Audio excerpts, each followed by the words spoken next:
আমি আজকের ভিডিওতে শেয়ার করব ডেনমার্কে কাজের পরিবেশে কি ধরনের সুবিধা আছে। ডেনমার্কের ওয়ার্ক লাইফ ব্যালেন্সের রহস্য জানার জন্য শেষ পর্যন্ত থাকুন।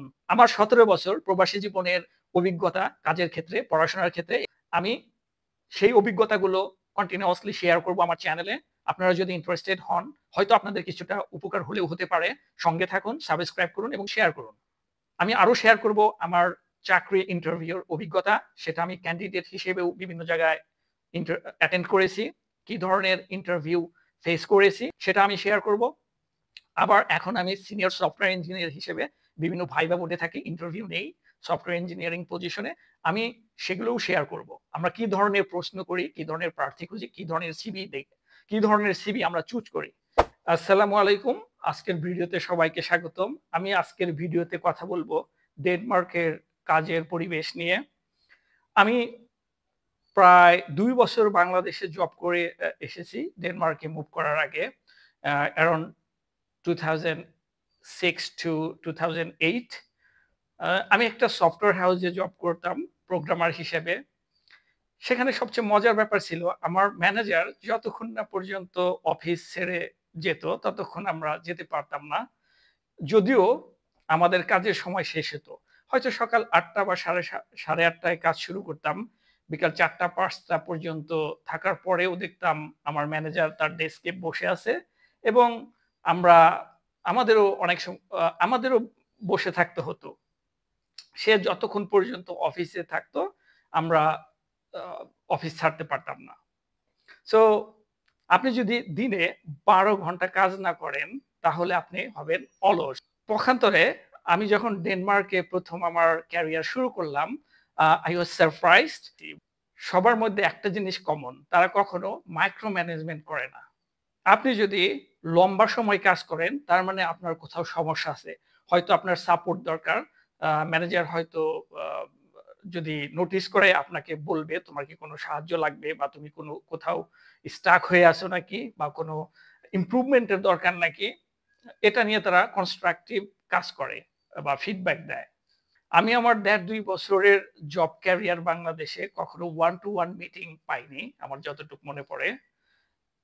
ডেনমার্কে বাই উইকলি বা weekly one to one meeting হয় ম্যানেজারের সাথে।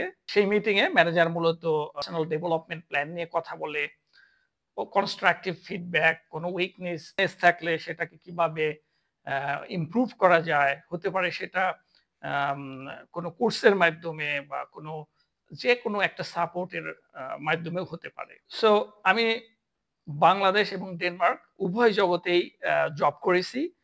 তবে একটু ডিটেইলসে যাই। দেখি কেন এই তফাৎ? বাংলাদেশে অনেক সময় সাইড হাসেল না করে টিকে থাকা খুব মুশকিল। সেখানে সাইড হাসেল শুধু যে একটা ট্রেন্ড তা নয়। সেখানে বেঁচে থাকার জন্য বা টিকে থাকার জন্য অনেক সময় সাইড হাসেল করতে হয়। বাংলাদেশে প্রায় ৫ লক্ষ ফ্রিল্যান্সার হন্য হয়ে জব খুঁজছে। কোনো সময় ঘুম একটা বিলাসিতা। কিন্তু এই জীবনযাত্রা কতটুকু টেকসই? প্রশ্ন উঠতে পারে অবশ্যই। বাংলাদেশে জিডিপি 7.4%, কিন্তু বেকার 4.4%। 77% ফ্রিল্যান্সার তারা ইমার্জেন্সি সেভিংস থেকে জীবনযাত্রা খরচ করে।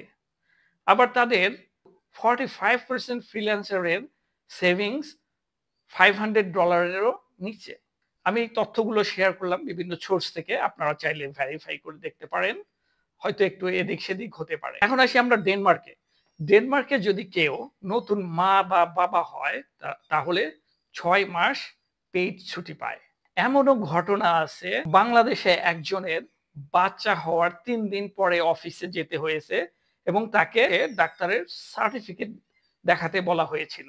ডেনমার্কের কাজের ক্ষেত্রে মূল মন্ত্র একটাই, আর সেটা হচ্ছে ট্রাস্ট বা বিশ্বাস। ম্যানেজার আপনাকে ট্রাস্ট করবে। কেউ আপনাকে মাইক্রো ম্যানেজমেন্ট করবে না। আপনি কাজটা করে দিতে পারলেই হবে।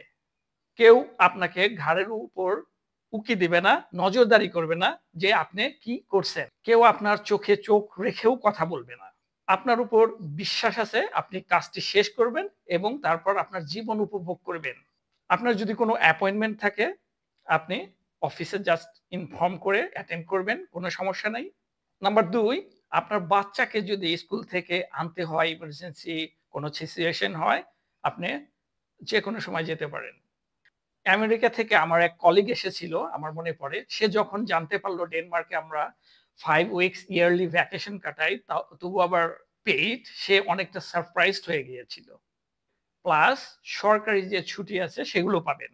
এখানকার মেন্টালিটিটা এমন, সিও মানে আপনার মনে হতে পারে চিফ এমপ্যাথি অফিসার। এখন মজার প্রশ্ন, এখন আপনি জিজ্ঞেস করতে পারেন আপনার অফিসে ওভারটাইমের নীতিমালা কি?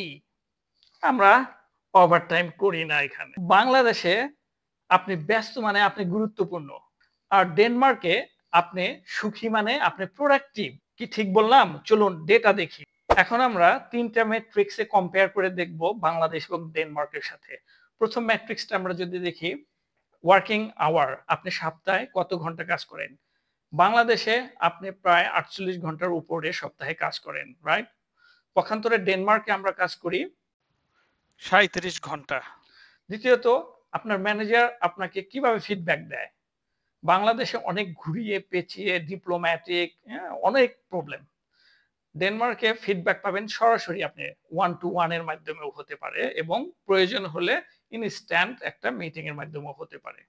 বসের ধরন বাংলাদেশে অনেক হায়ারার্কিক্যাল, মানে চেইন অফ কমান্ড, রাইট? আর ডেনমার্কে ফ্ল্যাট অর্গানাইজেশনাল স্ট্রাকচার। ডেনমার্কে কাজ করার সময় দেখবেন প্রায় কলিগরা এসে বলবে চলো লেটস গো ফর কফি, আর বাংলাদেশে বলবে ব্রেক চাও, তাড়াতাড়ি কাজ করো, তাড়াতাড়ি। এইরকম জয় বা পরাজয়ের কিছু না, দুই দেশের কাছ থেকেই কিছু না কিছু শেখার আছে। চলুন আমরা সেগুলো দেখি। এখানে ডেনমার্ক থেকে বাংলাদেশিদের কি শেখার আছে? গুণগত কাজ গুরুত্বপূর্ণ। আপনি অল্প সময়ের ভিতর কিভাবে গুণগত কাজ ডেলিভার করতে পারেন সেটা শিখতে পারেন। সেভিংস অটোমেট করুন। প্রতি মাসে আপনি কিছু সেভিংস করবেন, হয়তো $500 সেভিংস একটা বিলাসিতা বাংলাদেশের কনটেক্সটে অনেক সময়। ড্যানিশদের জন্য কি শিক্ষণীয় আছে বাংলাদেশিদের কাছ থেকে? আপনারা সাইড হ্যাসল স্পিরিট শিখুন বাংলাদেশের কাছ থেকে। 7.4% জিডিপি শুধু কফি খেতে খেতেই আসে না। আপনি কোন দলে, হুগা না হাসল?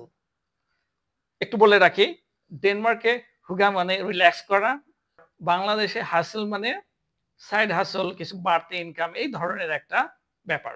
সো আপনি কোন দলে? ডেনমার্কে বেশ কিছু সুবিধা আছে জবের ক্ষেত্রে। আপনার বাচ্চাদের যদি স্কুল থেকে আনতে হয় সেক্ষেত্রে ফ্লেক্সিবল, আপনি জাস্ট শুধু ম্যানেজারকে একটা মেসেজ ড্রপ করে চলে যাবেন। আর একটা সুবিধা আছে, আপনি বছরে 5 সপ্তাহ পেইড ছুটি পাবেন, প্লাস সরকারি ছুটি যেগুলো আছে সেগুলো পাবেন। লাস্টে কিছু ব্যক্তিগত অভিজ্ঞতা শেয়ার করব, সঙ্গে থাকুন। জিটিইউ থেকে মাস্টার্স করার পর যখন প্রথম জব শুরু করলাম, তখন অনেকটা আমি সারপ্রাইজড হয়ে গিয়েছিলাম এখানকার ওয়ার্কিং কালচার দেখে। কারণ এত ফ্লেক্সিবিলিটি আমি লাইফে বাংলাদেশে কখনো পাইনি। বাসায় আমার যদি কোনো ব্যক্তিগত অ্যাপয়েন্টমেন্ট, যেমন কোনো কিছু ডেলিভারি দিতে আসবে, হয়তো প্লাম্বারের অ্যাপয়েন্টমেন্ট আছে, সে আমার বাসা ভিজিট করবে, অথবা আমার কোনো ডেন্টিস্ট অ্যাপয়েন্টমেন্ট বা ডাক্তার অ্যাপয়েন্টমেন্ট আছে, এত ফ্লেক্সিবল, জাস্ট আমি ম্যানেজারকে একটা মেসেজ দিলেই হয়ে যেত। আরেকটা ইন্টারেস্টিং ব্যাপার আমাকে মুগ্ধ করেছিল, সেটা হচ্ছে 1 to 1 মিটিং ম্যানেজারের সাথে। কোনো কাজের ক্ষেত্রে সেটা হতে পারে মান্থলি, আবার কোনো কাজের ক্ষেত্রে সেটা হতে পারে বাই উইকলি। আমি আমার ক্যারিয়ারে দুটোই পেয়েছি। সেখানে ম্যানেজার মূলত ফলো আপ করে কাজ করতে আমার কোনো প্রবলেম হচ্ছে নাকি, বা টিমমেটের সাথে আমার কোনো প্রবলেম হচ্ছে নাকি, বা কোনো কিছু ইমপ্রুভ করতে হবে নাকি। অ্যাট দ্য সেম টাইম আমি এবং আমার ম্যানেজার মিলে একটা পার্সোনাল ডেভেলপমেন্ট প্ল্যান তৈরি করি, আর সেটা সারা বছরের জন্য আমরা ফলো আপ করি, এবং কোনো সাপোর্ট লাগলে ম্যানেজার সেটা প্রোভাইড করার চেষ্টা করে, এবং বছর শেষে আমরা ইভ্যালুয়েট করার চেষ্টা করি যে আমাদের পিডিপি অনুযায়ী গোল অ্যাচিভ হয়েছে কিনা। আর এখানে কেউ ব্যাক ব্যাটিং করে না, আপনার কলিগরা এখানে যার যার মতো কাজ করবে, আবার ফান করার সময় ফান করবে। আমি আমার দীর্ঘ প্রবাসী জীবনে বিভিন্ন জবে আমি কোথাও ব্যাক ব্যাটিং আজ পর্যন্ত পাই নাই, বাংলাদেশে যেটা খুবই কমন। ডেনমার্কে ওয়ার্ক লাইফ ব্যালেন্স একটা আকর্ষণীয় বিষয়। ডেনমার্কের মূল মন্ত্র একটাই, ট্রাস্ট বা বিশ্বাস। এখানে কেউ আপনার চোখে চোখ রাখবে না বা কাঁধের উপর এসে নিঃশ্বাস ছাড়বে না। আপনার উপর বিশ্বাস আছে, আপনি কাজটি করবেন এবং কাজটি করার পর আপনি আপনার জীবন উপভোগ করবেন। ডাজন্ট ম্যাটার আপনি আগে যাবেন না ম্যানেজার আগে যাবে, আপনি কখনো আসলেন বা গেলেন, অনেক সময় এটা মুখ্য না ডেনমার্কে। পরবর্তী ভিডিওতে আমি চেষ্টা করব কিছু স্যাম্পল সিভি শেয়ার করার জন্য, কি ধরনের ইনফরমেশন থাকলে আমরা সাধারণত ক্যান্ডিডেটকে কল করে থাকি এবং ক্যান্ডিডেট স্ক্রিনিং এ উত্তীর্ণ হয়। আজকে এতটুকুই। আপনারা সবাই ভালো থাকবেন। আল্লাহ হাফেজ।